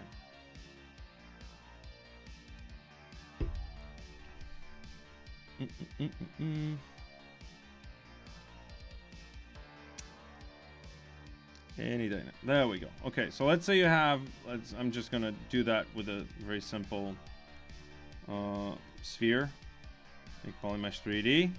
Let's dynamesh this. Actually, don't dynamesh. Let's just divide it, right? And let's say you're sculpting. So you're sculpting something, you have a lot of detail or whatever, and you want to start Damien standard, going like a very, very sharp, very clean, fine detail like that, right? And you're like, okay, I want to remesh this, let's say, but retain the details. I want to remesh it down again, because let's say I have Dynamesh on. Oops, let me just delete lower. And then Dynamesh. So let's say I have Dynamesh, right? And I'm doing the sculpture with Dynamesh, right? And if you're sculpting with Dynamesh, you know that this topology can only get you so far, right? Because at a certain point, you want to have like proper edge flow to hold that detail for you. So you'd have an edge like over here, so you can use that topology to have that detail to help out and support that detail, right? So let's say you want to start doing that, and you're like, okay, but I want to retain this incredible piece of modern art that I've done and all the details that it entails. Or even better, let's do surface noise, for example. Let's say you're doing surface noise and you want to create a little bit of noise like that on a certain section. So let's say I want to have some noise over there, and I want to have some noise over there, right? And this is what's going to happen. You're going to have some of those holes, like with that noise, right? It would be something like this. And now if I apply this to mesh, you're going to get that, right? Now the issue is that if I zero mesh this, right? If I start zero meshing this, you're going to get rid of a lot of that detail, even if you do like a large polygon count target, right? So if you do that, you're going to start losing a lot of that detail. So let's say you want to reconstruct, you want to start building your subdivisions, you want to go like super low to this, right? Now, usually, or back in the day, what people would do is actually do a duplicate of that subtool and then just project the details once you have all your subdivisions back. Now, you don't need to do that anymore, because let's say you're working with like 100 million polygons, right? And duplicating that, especially if you're working with like hard surface and stuff like that, that could be like duplicating 100 million polygons just to project details. Number one, it could take forever because it's trying to read 200 million polygon meshes. And number two, that's just not practical because you have so many subtools, and doing that for every subtool is just crazy, right? So what you want to do is you want to start your Z-remesher. You keep doing like your remeshing thing. Any day now. There we go. Keep remeshing till you get to a very low polygon count. Now you can see we lost all of that detail, right? And let's say I'm even, smoothing out that surface to help out Z-remesher to get like a more of a quadded surface. So if I do same now, it's just gonna reorganize that topology a little bit. Maybe not a lot, but it's still there. Now, I got rid of this because I want to have the ability to subdivide this a bunch of times and have like, let's say 3 million polygons, but clean topology, right? So sculptable, clean topology. So I'm going back to my lowest subdivision level, and actually I'm going to scroll on my undo history all the way back in time, like Paul does, right? Paul does the rewind kind of thing. So you go back until you have all of your detail right before you remeshed, and you hold control and you tap that undo history. So now ZBrush remembers the state of that mesh in that point in time. Now you go all the way back and you go to project under your subtool palette, or your tool and your subtool subpalette, And you turn off color, we don't need color, and just click project history. Now, as you divide, you go up your subdivision levels. You can see I have 3 million, meaning we're on subdivision level 5. Project history is going to project on every single subdivision level, right? So obviously we have a little bit of an issue there. So you can smooth this out, go back a few subdivisions, just smooth it out and help it out. And then just increase that distance just a little bit. There we go. Project. And now go up your subdivision. Again, remember subdivision ZBrush, it's different. Every subdivision retains that detail. You see that? That what I did, I projected, but as I go up the subdivisions, it remembers the detail you had before. So you can work with multiple layers. That's why technically it's not called subdivision. It's called multi-resolution mesh editing, because that's what it does. Every subdivision can retain particular detail. So now if we just smooth this out in the top subdivision and project history again. There we go. So we have the same amount of detail, and I'm gonna screenshot this for you. So if we have the mesh right over here, Shift S for screenshot. And now I'm gonna go back to the Dynamesh one. Can you tell the difference? Obviously this is 300,000, this is 3 million, meaning this has potential. But okay, let's do, I'm gonna one up you. So let's clear that canvas and go down in subdivisions to like 200,000. And go back to our Dynamesh, and you can tell the difference. Well, you can tell a little bit here, right? Because that's a very high frequency detail, but other than that, that's basically it. You're storing a state in your undo history, right? And remember, this is basically, if you have another subtool, it will still read that you have a stored undo history on another tool. So let's say I'm dividing this cube, I can still project the details of that other subtool onto this tool. So if I go over here now and project history, it's going to project that sphere's details onto this cube, which is super cool and weird if you want to do crazy stuff. But let's say I'm going to up this distance and just project history. And it's going to project, it's going to go a little crazy, obviously, because it's a cube, right? But yeah, so this is how you project back your details once you're doing like you're working Dynamesh, Sculptors Pro, whatever it is, and you want to clean topology, ZRemesh, or do your topology by hand, just project history, right? You don't need to duplicate subtools or whatever. So also you could use something called the history recall brush, which is going to read that undo history state, and it's just gonna, it's a brush, so you can brush parts of that history onto your model. You can see I can go really crazy. Here's the thing, it's just projecting, so you might want to see if this is on. No, you might want to smooth out that surface, maybe go lower subdivisions and then go up and just project it again. Same thing goes back down. Let's smooth it out and then go up again, project it again, and now we have that clean cubic, let's say, topology. This is cube, but it's actually a sphere. If you look at the way that the edge flow is working, it's a sphere, right? But you could do a clean cube. Let's say you want a clean gridded topology, no problem, we got you. So delete lower. Let's change this to a actual polycube with some divisions. You can see it's a sphere with sculptable topology. But let's turn off smooth, Control D. And then turn on smooth, Control D. So now we have like a 100K kind of thing, right? So let's say I'm retopoing this, let's say, and I want a gridded pattern over here. I can just go here with my history recall brush and just do that, and it's projecting to that. And I don't even need to have that subtool visible, because it's just looking at the history. It knows there's something there because there's the red marker over there.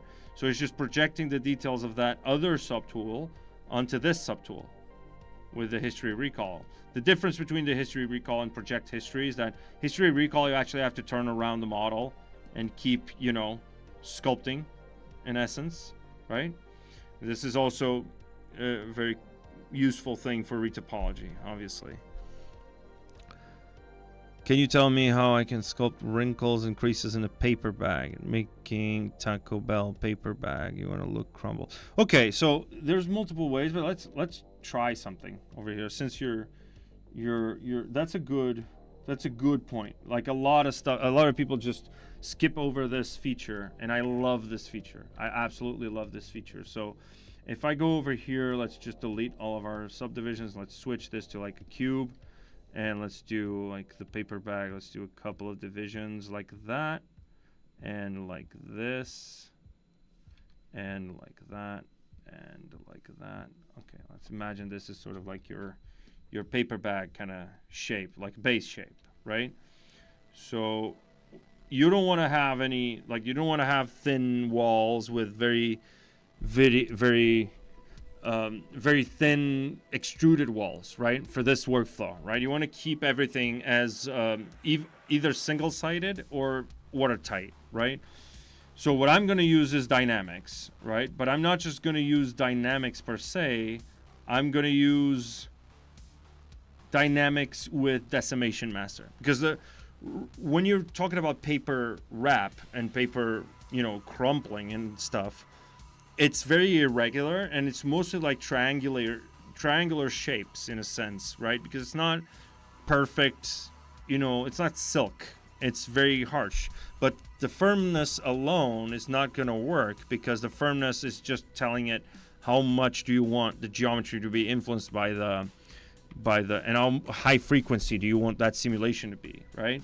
So I'm going to use dynamics. So let me just dock the actually it's already there. So let's just open that up here. And what I want to do is I want to go and divide this. So we have two ways we could do this. We can just divide this up. I want obviously to have a bit of a let me think a little bit here. No, that's fine. Okay, for this example, it's fine. So let's say I'm dividing this without smooth a bunch of times, and then with smooth. So we have 800. Maybe that's a lot. Let's just delete higher. Now the dynamics doesn't really like when you. I want the top part folded. Yeah. We'll get to that. But first you need to get the base shape, like the big form, right? You have to think, again, sculpturally. Big forms first, right? So you want to go and you want to start the simulation. Let's do floor collision. Where's the floor collision? There you go. Let's turn on the floor, actually, because just to see what it's doing. And I'm going to use transpose cloth for this. So if I go transpose cloth, and this might not work, let's try it. And you can see how low frequency, or high frequency actually it is. So I can do stuff like this, right? Where it's interacting with the floor. Now, we could also just use gravity. And we can up our firmness a little bit. And then just have this sit like that. And maybe scale it up. Maybe that's a lot of firmness. So it'd be something like this, right? It looks like a pillow or something. But again, sculpt. Just sculpt a little bit so it doesn't look super uniform. Right? Let's say this is your base shape of your paper bag, and you could sculpt the whole wrinkles and all of that, but in order to ease the process, I'm gonna try a workflow I saw on the last ZBrush summit from Square Enix, actually, where they use Decimation Master with some old tricks like the deformation, inflate, and kind of stuff to make like those veins around like the eons and the summons. Basically, I still call them eons because for me, Final Fantasy X is default, right? So sorry about that, but not sorry. So we have some creasing here. Again, keep that in mind. That is important to know because we have some of those edges like a little thinner over there. So I have some creasing, but that's fine. So what I want to do now is I want to make sure that we have this as sort of like our, whoops, I want to retain those subdivisions. And I want to go a little lower, and let's do something like this. Right. And now, instead of gravity, I'm just going to go deflate.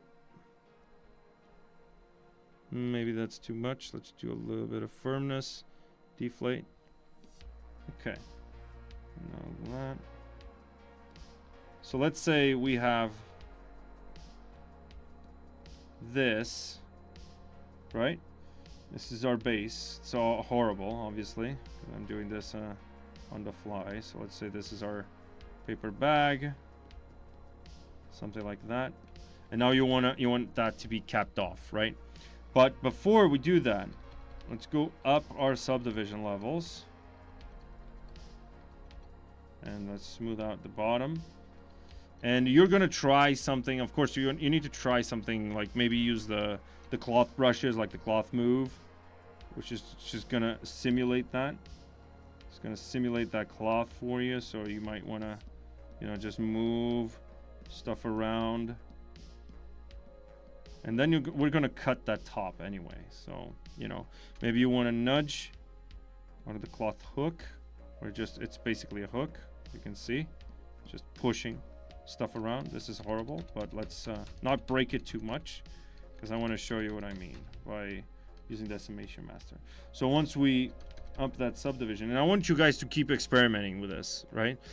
So ZBrush simulation is not physically accurate in the sense that Marvelous is. If you want to do proper like clothing with seams and all of that, obviously you want to start in something like Marvelous, and then you bring it into ZBrush and you sculpt the details, right?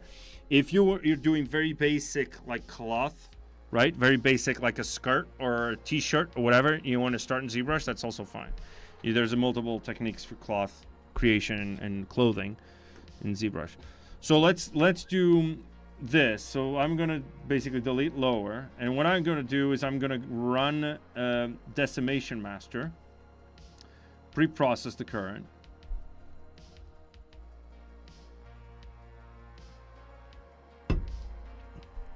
and once it's pre-processed, I'm gonna go a little low. I'm gonna go like 1K.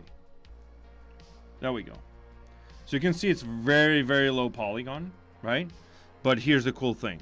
Dynamesh it again, right? Or you just dynamically use dynamic subdivisions and then run the simulation again, where you run the gravity maybe with a little less strength, maybe like 1, and just run that simulation.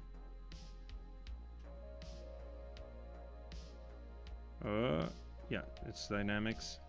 So you want to go in. We could actually just do, let's do Dynamesh. Let's do this workflow, which is very much a Square Enix kind of workflow. So let's do the masking by cavity, mask by cavity. There we go. And now we want to blur that out, right?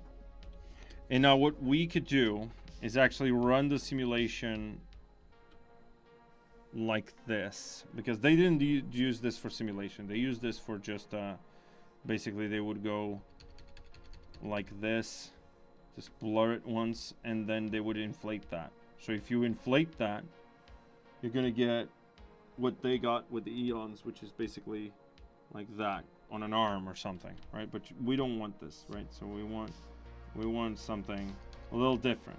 So let's just blur that.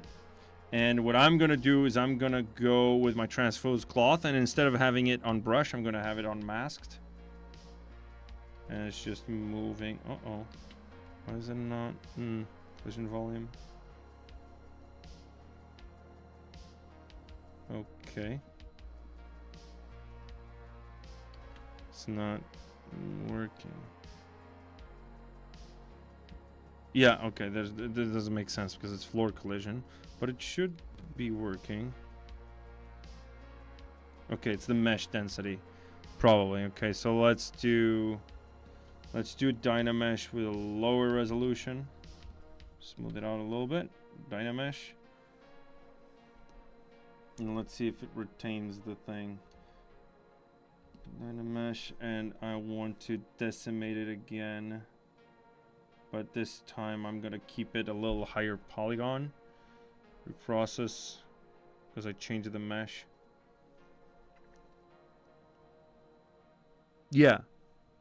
Yeah, so we have you have multiple ways to do that. This is not really procedural. This is just more of a non-destructive kind of way of making that, right? You could just sculpt that, obviously, but and then you could sculpt on top anyway. So let's decimate this. We have a little bit of a better result. which means we can start simulating, ideally unbrushed now. You can see you're getting some of those wrinkles, right? And now if we Dynamesh this, you're gonna get, you know, it's just nailing that resolution though. That's the tricky part. Let's say 20,000. Okay, I need to preprocess again. Every time you remesh or do anything, it's just... Okay, so now we're gonna go in and do like 20. And now if we do this,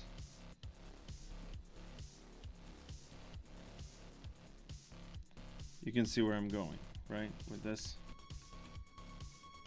Could also just mask by cavity now. And then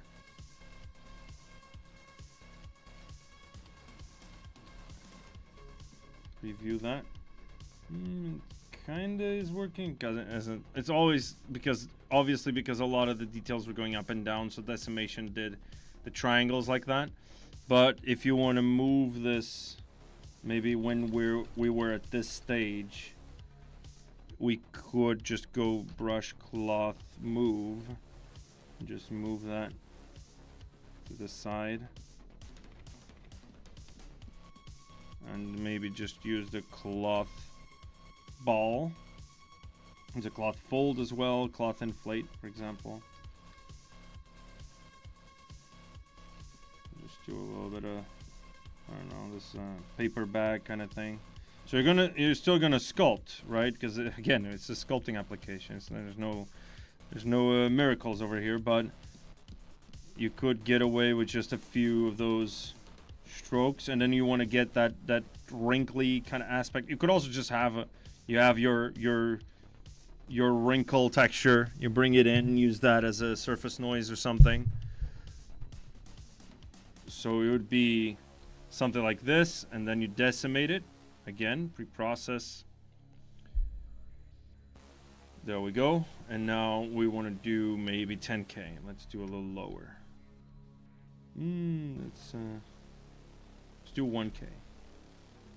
There we go. So you can see it's a little more even over here. And now we can go and start doing those wrinkles, right? You want to smooth those out, those corners out. And this is obviously too soft, right, for what we want. So we could just Dynamesh this, and then you'd mask by cavity. Reverse that. And this mask by cavity, let's say we're gonna soften a little bit of that. So let's do a polish. Let's run a polish by features. Yeah, there we go. Then we go to contrasts, up that contrast a little bit. You're starting to get there, right? You're starting to get like that result that's like a little bit, you know, obviously this is obviously too much. This is too much, but for that, I would just go H polish and just go ahead and pick your planes, right? And just do your sculpting on here. And then at the end, you want to clip this. It's fine. Just do slice curve, delete hidden. And obviously now we have that. So auto groups, and then delete hidden. And now what we can do with this, with the details or whatever that you're doing, is just ZBrush this based on the flow, let's say, of your sculpt, right? So obviously this wouldn't mean yeah,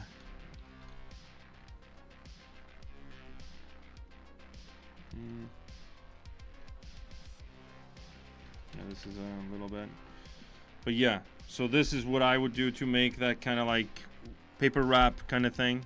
Obviously I'm going too fast and this is not working that well. I would spend a little bit more time making the shape properly, right, with some dynamics, and then use decimation to get those triangular shapes, long triangles, small triangles, and then on top of that Dynamesh that, and then you're just gonna go on top of this and just flatten a few planes here and there. Maybe use one of those orb brushes, right? The orb, where is that? The flatten edge, and just go a little crazy. See? Obviously this needs a little bit less frequency, so something like this. And now you're making a paper bag, right? That is to model the shape, right? Eventually, if you're doing something for games, you want to 3D print it, right? So you actually want the form and the shape and whatever. So first of all, it needs to be watertight. But second of all, you can use dynamic, basically dynamic thickness for that. So over here under geometry, you can go dynamic subdivisions and add a little bit of non-destructive thickness for now, just so you can preview, turn off that post subdivision, offset down. That's too much thickness. It's something like this, right? It's a paper bag, basically. That's your paper bag. Now you just add all of your groceries in there, right? So yeah, something like this, and then you obviously need to apply to get the thickness. I'll do does simulation work on proxy pose? That is a good question, but to be honest, I don't know. Never tried that. Never tried that before. I don't use proxy pose a lot. I know what it does, and I have posed some characters with proxy pose, obviously, but I'm not sure. But I mean, no, I don't think it does, though. But that's something I'm gonna inquire. That's a good question. Okay, Coolio. So tangent. That was a tangent alert. There we go. So back to where we were. Where were we? There we go. Okay, we were modeling a TV, and I'm not gonna finish modeling this TV. It's become a very bad habit of mine, just not finishing stuff on stream. But I mean, I want to make sure that at least I get some of these controllers done. So I'm gonna go in. Oops, it's pinned. Like that cylinder. Whoa, I have transpose cloth on. Transpose, normal transpose, please. There we go. And now I want to make sure that I split this. Split unmasked points. And now I'm gonna array this immediately. And I'm gonna make sure I have transpose on, go to my transpose line, and just move that over there. And I make sure this goes like this, and then I want to move that. Let's say to something like that. I want to make the buttons actually. Are the buttons going to be over here on the side or on the bottom? Let's do the side. Let's do the side just for simplicity's sake. So I'm going to go and switch this. Let's lock position, lock size for now, and switch this to a cube. And again, no need any of that. And push it up, go like this.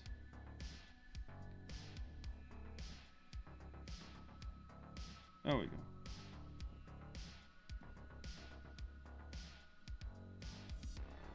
Okay, so now I actually don't need the lock size and lock position, and reset that.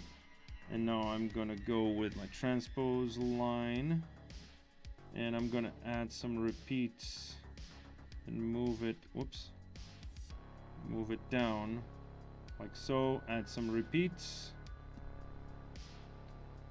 Let's say I want 12, because that's how many channels my old TV used to have when I was a kid. I remember that. I remember having 12 channels, and most of the consoles at the time, Mega Drive and etc., were you weren't even using the channels. You're using UHF. Because you're using an antenna plug.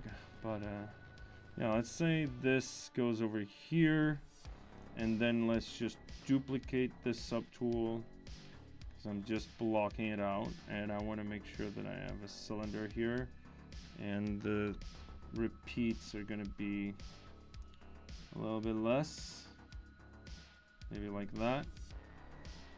And since I don't have lock size, meaning that I can go and start scaling it up, it's gonna scale the whole array with it. So I'm gonna do that. I'm gonna do this. And now another cool thing that I can do over here is I can divide this into two little sections. So I can go to this frame. That's why I wanted to keep this separate, right? Because I can go over here and have a transform symmetry Y, and I can link this up. I can just connect those two. So I'm going to connect this with Zmodeler. Whoops. And these two. Actually, I want to connect this. So I'm going to do polygroup island and just bada bing, bada boom. There we go. Sometimes all you need in life is a good connection. Is it possible to make surface noise window full screen in future versions? Oh, you mean the menu, the surface noise menu, like this? Noise maker, right? You can't move this at the moment. No, I mean it doesn't work like that. It's just we could, if it was a plugin, right, it would be a separate window, like Bevel Pro, Live Booleans, not Live Boolean, sorry, Polygroup It. All those like plugins use a separate window. So yeah, I mean that's something we could take a look at. I mean, for sure. Let's crease this. There we go. And add edge loops. Oops. Multiple keep them as square as possible. There we go. So you have this little division here, and now I'm going to push this a little bit back. There we go. Now we have this, and let's move both of those because I know they line up sort of.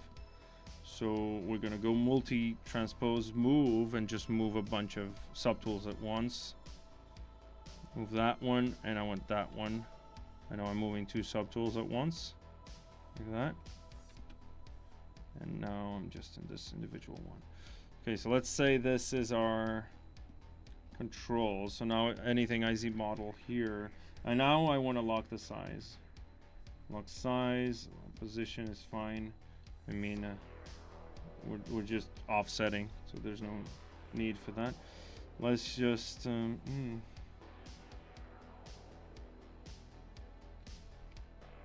inset this one, flat island, and so QMesh insert. Yeah, let's just paint the polygroup over here, inset flat island, and now I want a QMesh polygroup island with shift key, and maybe QMesh this polygroup as well, like that. Let's take a look at that creasing, something like this, holding shift just to move it around like that. Oops.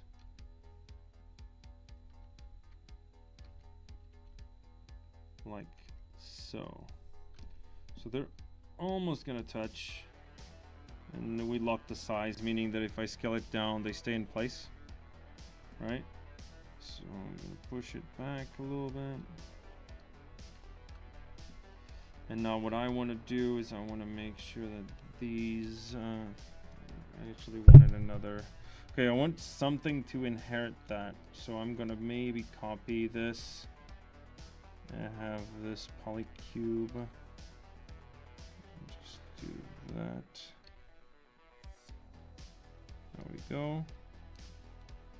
And that and that. It can clip, it doesn't matter. There we go. Look at that. Pretty. Oh, thank you. Thank you so much. I mean, I'm not very talkative today. I have to be honest. I'm not very talkative. It's just this is not the stream for that, but my polypaint doesn't work that good when using layers. Many people recommend using polypaint, not using polypaint with layers. Polypaint with layers. So, I guess it's a mindset thing. A lot of people tend to look at layers like the layers in Photoshop, right? But you have to understand that layers in ZBrush are deformation layers, meaning that they work more like blend shapes than they do, you know, as Photoshop, right?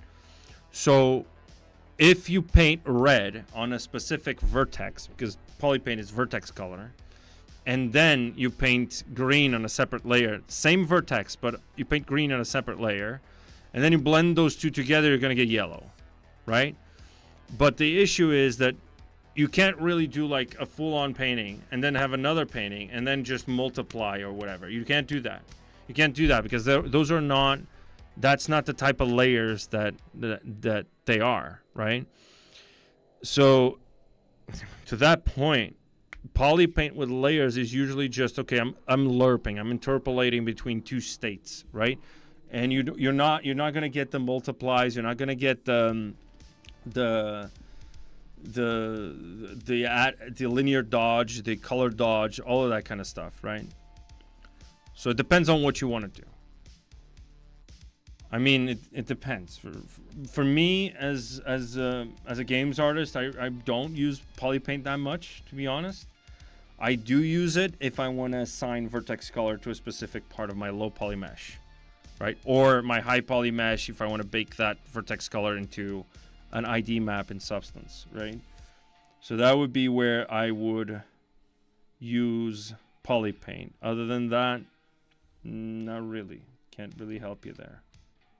Let's do this, something like that. So, yeah, sorry I can't really be of much help. I'm gonna do that. This and just do that and push this up. We have a whoops, a daisy.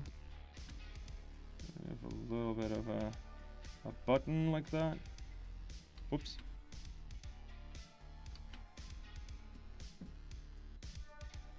So I want to make sure that this goes all, whoops, so daisy, goes all the way there to the bottom, sort of like that. All right, now I'm gonna lock position, lock size, and I'm gonna scale it up like that. So it doesn't move anymore, right? And I can even up my repeats, it's not gonna move drastically. So I have those, whoops, a daisy, 12 channels. Actually, I have 11. I thought that would count. 12. There we go. Perfect. Now, actually, I want this to be 6. And now I want to insert a new one. And this first one, I'm going to offset it.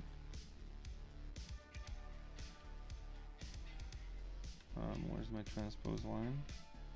It's in the center. Okay, lock position. Reset. And I'll lock it again. And I'm just gonna move this down.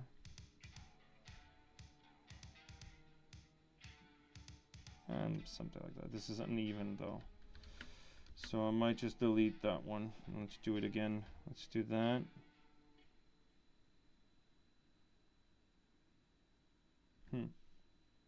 Yeah.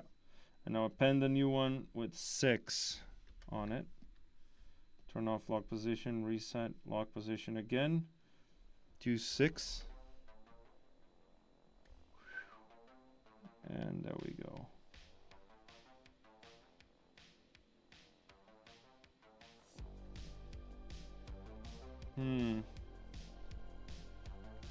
Same working like intended.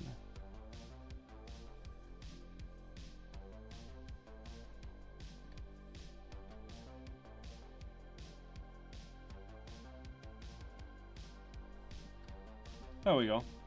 Now, what this allows me to do is something like this, for example. Like I'm mirroring every other one. No, not yet. I want to do that eventually. So what I was thinking of doing is actually something along, along these lines. Let me just lock position. Just move that over there. What I wanted to do is actually just make sure that these are, so I could add something like, let's say, as we just duplicate this subtool. With the same array, I can do this, for example, this polygon cube. Just move it over there. And now, of course, my naming convention is horrible, but I can go like this and have this be only affect that, right? And not this though, and this could be subtractive. And this is what I wanted to do. So that kind of stuff. So just rotate this. Okay, maybe I want this whole thing to just be, to accept this at the mesh. Yeah, there we go. And just move this down so we have a little bit of that faceting, right, happening. And let's just apply some creasing for 30 degrees actually, because I want that to be creased. Okay, I was being lazy, sorry. So crease edge loop partial, there we go. And up that creasing a little bit, there we go. And now we have something along these lines. No pun intended. So now what I can do is actually, I can, for example, go over here and make this a little closer. And my array, actually, let me just unlock size, reset that. And I want to move this super close like that.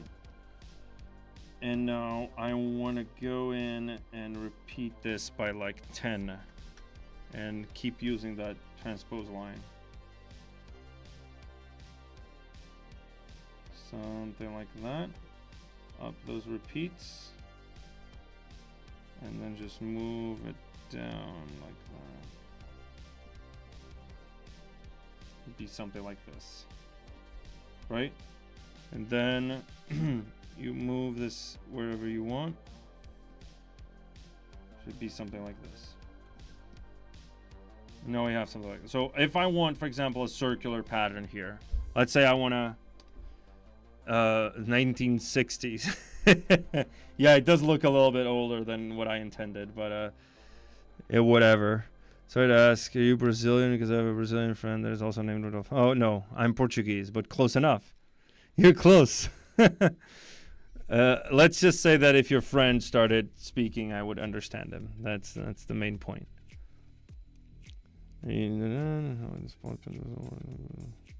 Okay.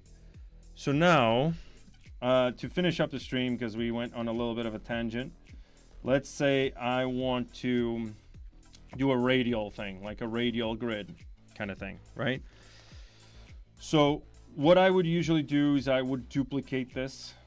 Let's say I applied this as my high poly, right? So I can do that actually. Let me just, I'm going to duplicate this and have another tool with the same name. Do what I say, not what I do, kids. Okay? So don't try this at home. So let's just apply that.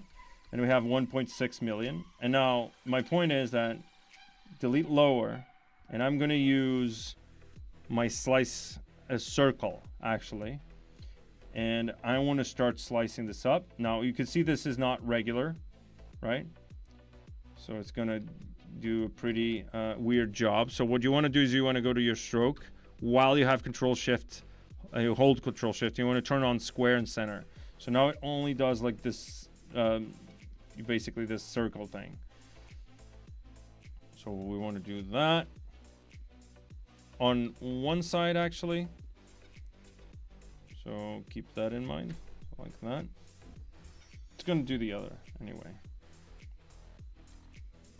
Yep. Doesn't matter. though, because we want this. We could protect this. We can just mask this part here. Let's do this over here. Right. And now let's say I want to add some panel lining.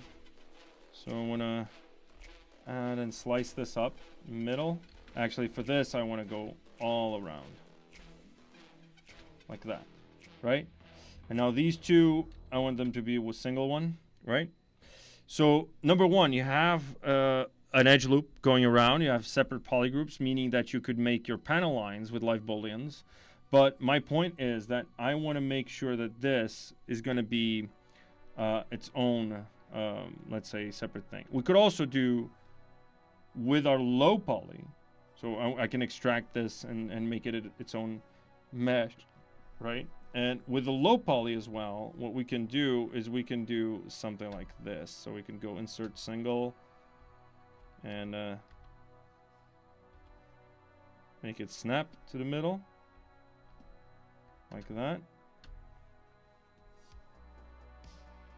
Yep. And now we can go to the point and we can go and split the point. And you have a rounded shape like that on both sides actually. And then we can Q mesh this over and then just go insert inset like that. We can have an edge loop going around over here. So it does the, oh, it's a little, because it's creased over here. So let's just uncrease that. There we go. And we have something like this, right? And now with our Q mesh, push it down ever so slightly. And now what you want to do is you want to actually, let's push this all the way down.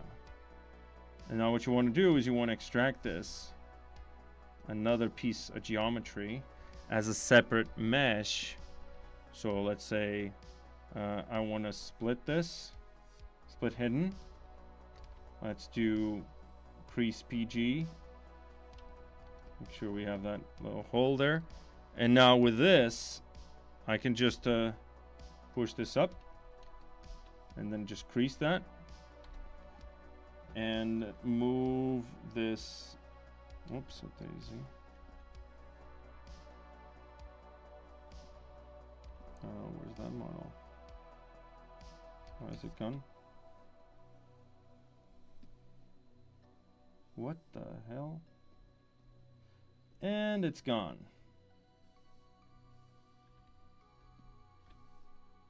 Let's see. Okay. So this is the high poly. I'm getting confused, dude. There we go. This is hidden. This should have, oh, okay. I see the problem. Yep. There we go. There we go. So now we want to make sure that this one is actually in there, right? They maybe have a little bit of a harsher crease. Doesn't need to be. And now since it's a separate subtool, we can go in and do the same exact thing. So duplicate that, have this be like, I don't know, like a cube. If this is going to be a texture, it's going to be baked. Whoops. Have this be a cube. Okay, it's masked. There are parts that were masked. So polygon cube. And I want to make sure that I have ghosts. Let's do this. Let's do this. Push it up. And make it a little wider. Cut through. Make sure it goes all the way through. It's never going to affect the TV, by the way, because I have a group here, right? And I want to make this subtractive, meaning that if I turn off transparency, you can see what it's doing, right? It's just cutting that one, right? So I would be doing something like this, and then using ArrayMesh. Let me just reset that and repeat, I don't know, 10 times. And then just go use my transpose, and then just move it. And you get that effect. So this is basically it, right? We have the size thing, so I can make it as thin as I want. Actually, a little bit thicker. There we go. And go over here, up my repeats, move it down like that. Up my repeats. And there we go. And we got a